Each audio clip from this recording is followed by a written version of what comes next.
नमस्कार। आपका अखबार के यूट्यूब चैनल पर आपका स्वागत है। मैं हूं प्रदीप सिंह।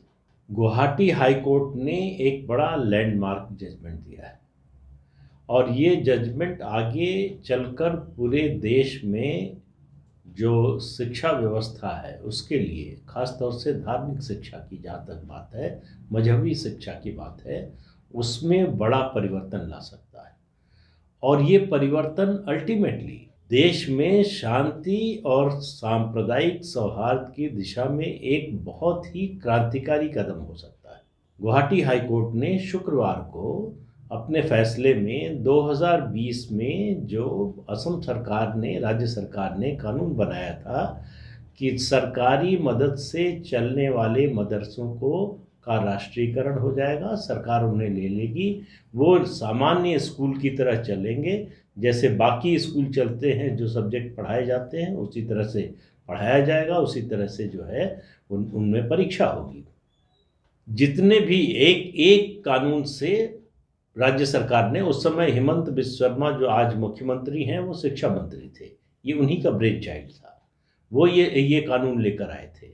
उसके बाद से जो है बड़ा हंगामा मचा असम में। कहा गया कि ये जो है मुसलमानों के खिलाफ अत्याचार है, उनके फंडामेंटल राइट्स पर जो है वो हमला है। कोर्ट में भी उनके वकील ने कहा कि ये संविधान के अनुच्छेद 25, 26, 29, 30 का उल्लंघन है। इसके तहत जो फंडामेंटल राइट्स मिले हुए हैं उनका उल्लंघन है। उसके अलावा माइनॉरिटीज़ को जो अपने इंस्टीट्यूशंस, एजुकेशनल इंस्टीट्यूशंस चलाने की छूट है, उसमें भी दखलंदाजी है। हाई कोर्ट ने ये सारी दलीलें नामंजूर कर दी। हाई कोर्ट ने कहा कि सेकुलरिज्म संविधान के बेसिक स्ट्रक्चर में आता है और किसी भी सेकुलर स्टेट में, सेकुलर देश में धर्म की पढ़ाई सरकारी पैसे से नहीं कराई जा सकती।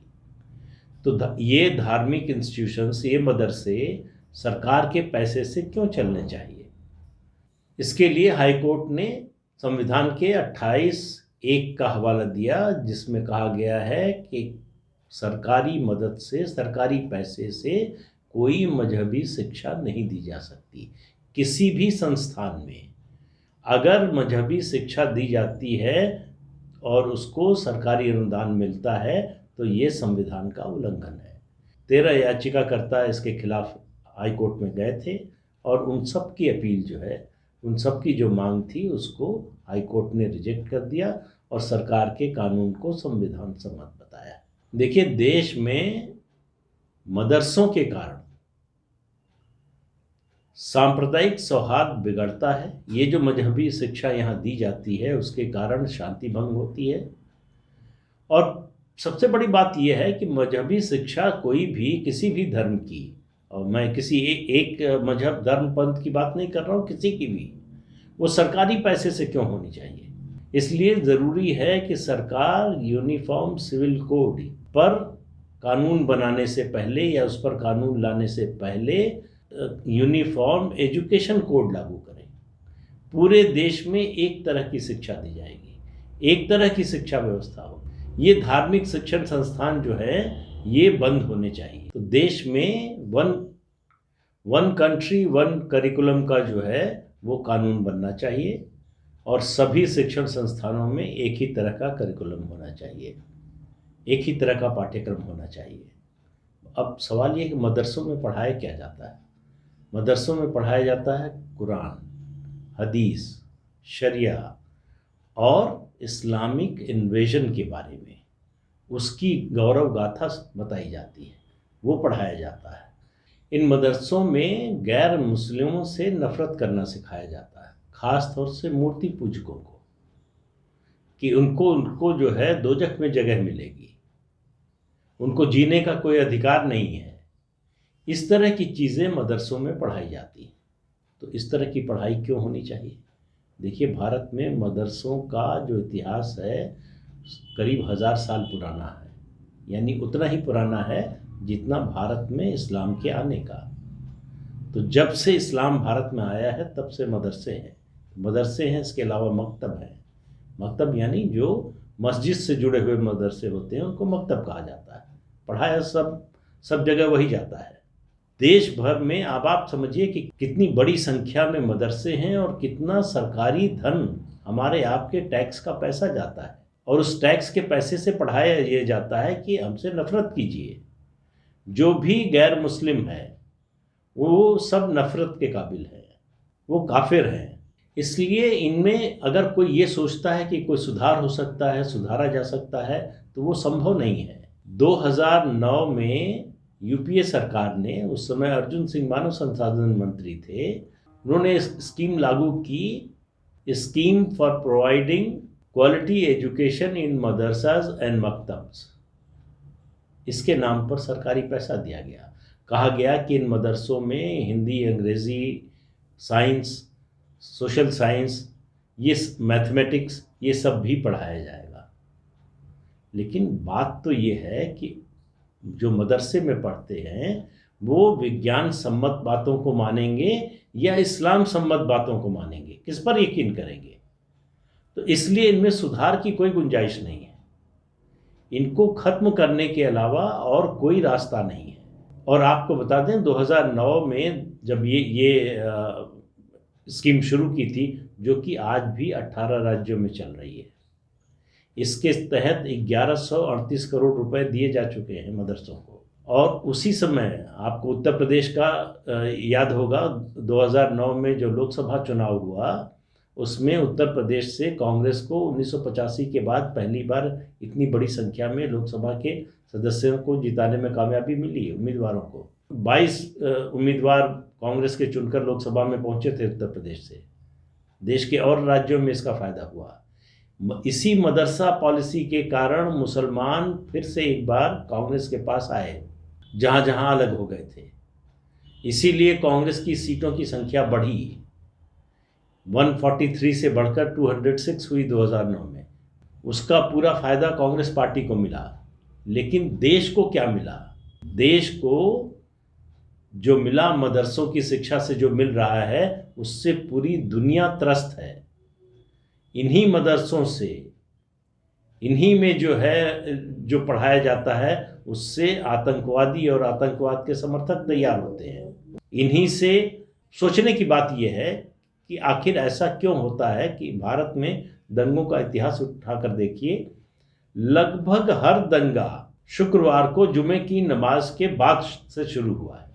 तो आखिर इन मस्जिदों में क्या बताया जाता है, क्या पढ़ाया जाता है? केवल उत्तर प्रदेश में ही 8000 मदरसों में 18 लाख से ज़्यादा छात्र पढ़ते हैं। वो क्या सीखते हैं जीवन में, उन पर वो किस तरह से उनको अमल में लाते हैं उस शिक्षा को? उस पूरी शिक्षा से सिर्फ सांप्रदायिक सौहार्द बिगाड़ना, हिंदू मुसलमानों के बीच में भेद पैदा करना, नफरत पैदा करना, हिंसा के लिए उकसाना, यही सब पढ़ाया जाता है। इसीलिए दुनिया भर में इन मदरसों के खिलाफ, इस तरह की मजहबी शिक्षा के खिलाफ एक माहौल बन रहा है। भारत को भी इसके बारे में सोचना चाहिए कि अगर देश में अमन चैन कायम करना है, अगर देश में सांप्रदायिक सौहार्द स्थापित करना है, तो मदरसों को ख़त्म करना ज़रूरी है। मदरसों और मुल्लाओं पर जब तक नियंत्रण नहीं होगा, तब तक इस देश में सांप्रदायिकता का जो जहर है, उसको फैलने से रोका नहीं जा सकता है। मदरसे ब्रीडिंग ग्राउंड हैं आतंकवादियों का। दुनिया का कोई भी आतंकवादी आप उठाकर देखिए, अगर उसका अतीत आप उस पर नज़र डालेंगे, पता करने की कोशिश करेंगे, तो कहीं ना कहीं किसी न किसी मदरसे से जुड़ा है। और सबसे ज़्यादा देवबंद से निकले हुए, ये जो मजहबी शिक्षा लेकर निकले हुए लोग हैं, उनकी संख्या आतंकवादियों में सबसे ज़्यादा है। मैंने पहले भी एक बार कहा था कि पाकिस्तान कह चुका है कि आप हमारी बात करते हैं, आप ही के मदरसों से आए हुए लोग हैं, देवबंद से आए हुए लोग हमारे यहाँ, उन्होंने आकर यहाँ जो मदरसे खोले हैं उनमें ये सब पढ़ाया जाता है।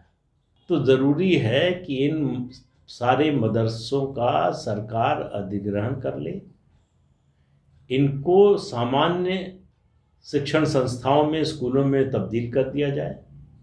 इनमें उसी तरह से पढ़ाई हो, सभी धर्मों, सभी वर्गों के लोगों को एडमिशन मिले, उसी तरह से पढ़ाई हो जैसे दूसरे स्कूलों में पढ़ाई होती है या दूसरे स्कूलों में एडमिशन होता है। ये मजहबी शिक्षा जो है वो किसी भी हालत में किसी भी सूरत में बंद होनी चाहिए और सरकारी पैसे से तो बिल्कुल नहीं होनी चाहिए।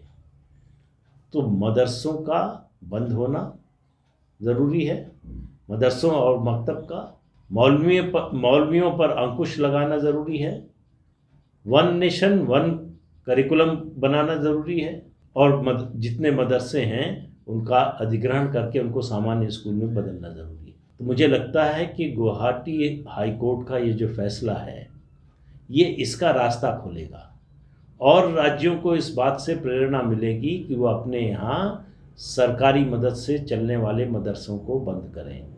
हालांकि ये मामला अभी सुप्रीम कोर्ट में आएगा, ऐसा नहीं है कि ये अंतिम निर्णय है, सुप्रीम कोर्ट में आएगा, लेकिन जिस आधार पर ये फैसला गुवाहाटी हाई कोर्ट ने दिया है वो संविधान की कसौटी पर पूरी तरह से खरा उतरने वाला दिखाई दे रहा है। तो इसलिए जो है अब ज़रूरी है कि राज्य सरकारें और केंद्र सरकार इसके बारे में सोचे, कदम उठाए। इन मदरसों से जो जहर फैलाया जा रहा है, जो नफ़रत का बीज बोया जा रहा है, जो उससे रोकना बहुत ज़रूरी है।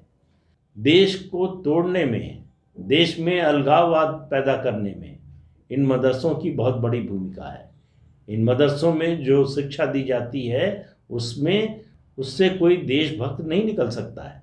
तो आप मदरसे सरकारी मदद से चलाएंगे, इसका मतलब है आप एक तरह से आत्महत्या कर रहे हैं, आप अपनी मौत का सामान जो है जुटा रहे हैं। सरकारी मदद देकर हमारे जो गाड़ी कमाई का टैक्स का पैसा देकर जो है इन मदरसों को क्यों चलाया जाना चाहिए, इस बात पर बहस होनी चाहिए, चर्चा होनी चाहिए और सरकार को इस मामले में कानून बनाना चाहिए और जल्द से जल्द ये कानून बनना चाहिए।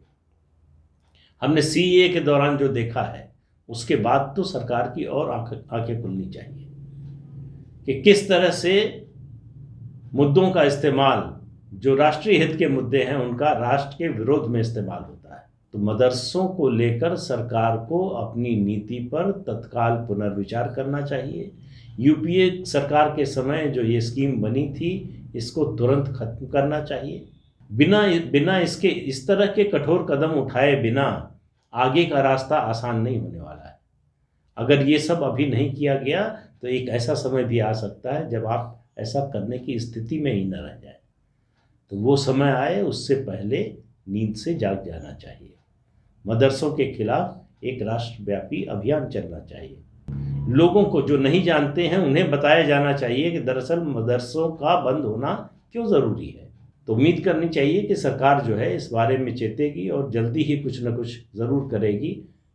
गुवाहाटी हाई कोर्ट ने एक रास्ता दिखा दिया है।